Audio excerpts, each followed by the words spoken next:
আসসালামু আলাইকুম সম্মানিত ভিউয়ার্স। তো এই মাত্রই আসলে এই অল্টারনেট ফ্যানটা খুললাম, তো খোলার পরে দেখি প্রচুর পানি।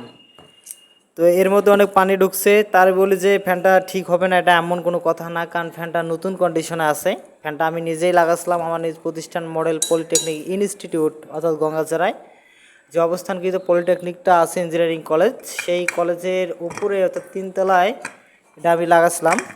বেশ করে প্রায় 5টা থেকে 6টা ফ্যান লাগাচ্ছিলাম। তো ফ্যানগুলো আসলে কি করব, উপরে যে একটা সিলিং দেওয়া ছিল অর্থাৎ আবৃতকৃত ছাদ ছিল, সেই ছাদটা সামনের যে বাতাস, তো বাতাসের প্রচুর চাপে এই ছাদটার একটা অকেজো অবস্থা, আপনারা হয়তো যারা অনেকে দেখছেন পরিচিত।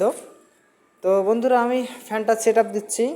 তো সেই সময়ে ফ্যানটার যে ফ্যানগুলো ছিল ওই ফ্যানগুলো কিন্তু ওই ছাদের সঙ্গে একটা স্থানে উপরে গিয়ে পড়েছিল।